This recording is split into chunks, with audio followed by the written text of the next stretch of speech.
Assalamualaikum warahmatullahi wabarakatuh. Kami dari kelompok 6 akan mempresentasikan sifat fisik pendukung bahan pangan lainnya. Di sini kelompok kami mengambil bahan pangan tepung lentil.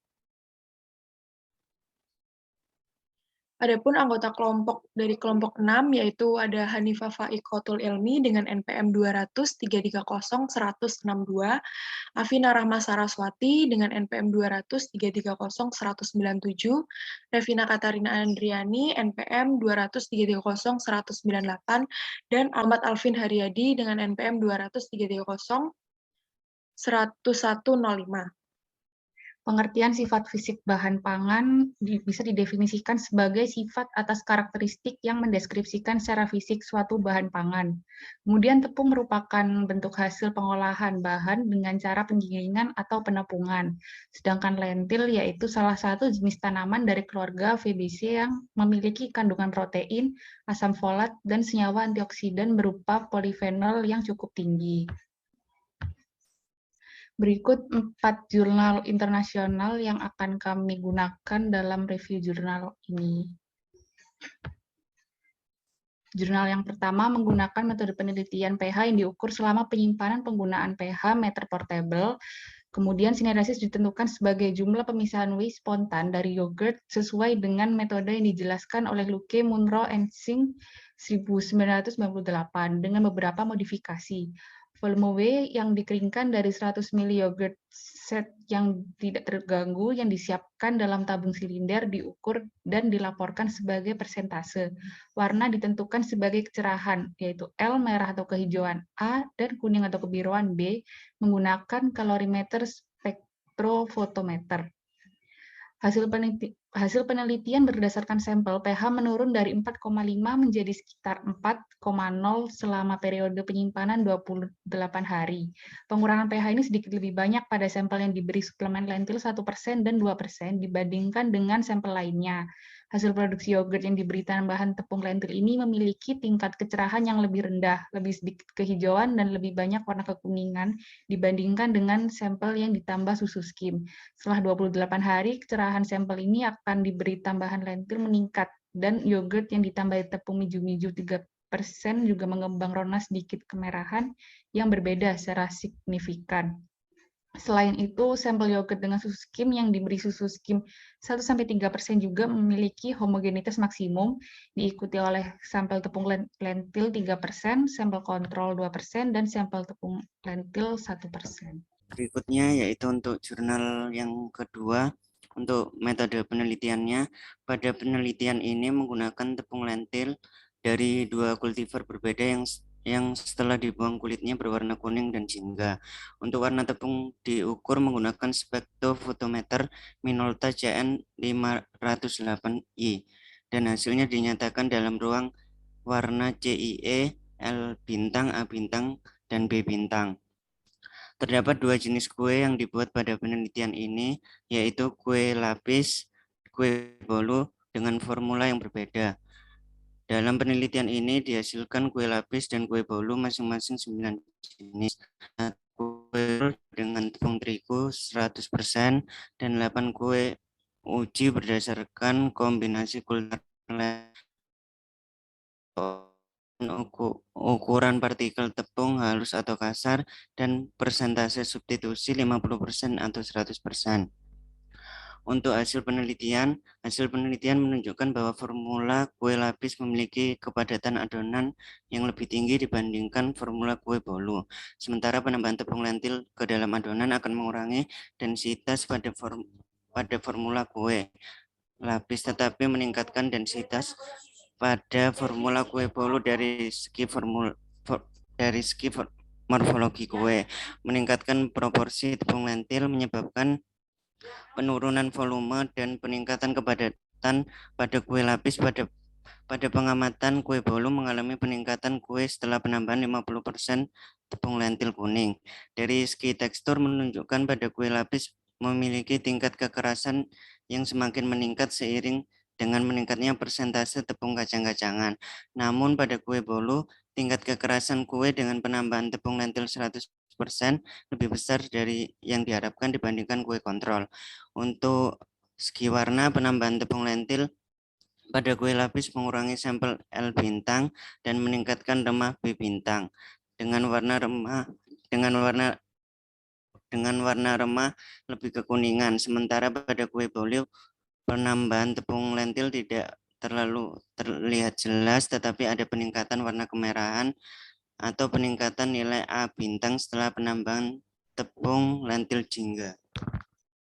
Kemudian pada jurnal yang ketiga, metode penelitiannya, percobaan telah dilakukan pada 3 jenis sampel roti yang terbuat dengan 0 gram per 100 gram sebagai kontrol, dan masing-masing dengan 10 gram per 100 gram atau 10 LF, dan 20 gram per 100 gram atau 20 LF.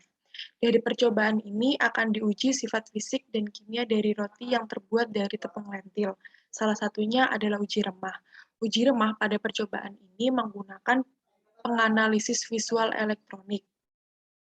Kadar air remah ditentukan dengan metode AACC. Kerapatan roti diperoleh dari berat dan volume sampel. Berat diukur menggunakan timbangan elektronik, sedangkan volume roti ditentukan menggunakan modifikasi metode AACC. Adapun hasil penelitiannya pada jurnal 3 ini, hasil untuk parameter kalorimetri menunjukkan bahwa tidak ada perbedaan yang signifikan ditemukan antara sampel kontrol dan sampel 10 LF. Sebaliknya, perubahan warna yang signifikan diamati untuk sampel roti 20 LF. Nilai densitas pun bervariasi dari kurang lebih 0,28-0,01 gram per mili untuk kontrol hingga 0,29 kurang lebih 0,02 gram per ml untuk sampel 10 LF dan 20 LF. Artinya roti yang mengandung tepung lentil memiliki struktur yang lebih padat dan kompak dibandingkan dengan kontrol. Hal tersebut mungkin terjadi karena pengenalan protein, non-gluten, dan fragmen serat 6% yang dapat mengacaukan antarmuka antara gelembung gas.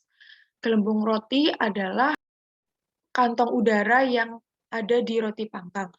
VF atau gas bubble area fraction pada roti kontrol memiliki nilai rata-rata kurang lebih 30,74-0,58% yang secara signifikan lebih tinggi dibandingkan sampel yang ditambahkan dengan tepung lentil.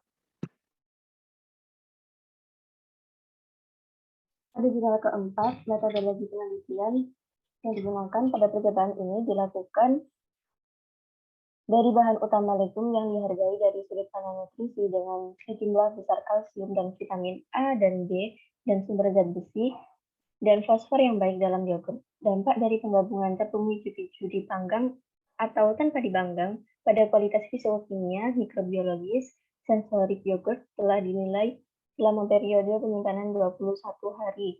Terakhir dilakukan pengamatan SEM untuk mengamati perubahan struktur tepung lentil setelah dimasukkan ke dalam yogurt. Berdasarkan hasil penelitian yang dilakukan, terjadi perubahan parameter fisikokimia yogurt, meliputi perubahan pH, keasaman, dan ekstrak kering selama 3 minggu penyimpanan. pH berkurang dari 5,16 menjadi 4,13 dan dari 4,92 menjadi 4,22 dalam yogurt yang digabungkan dengan tepung lentil yang tidak disangrai.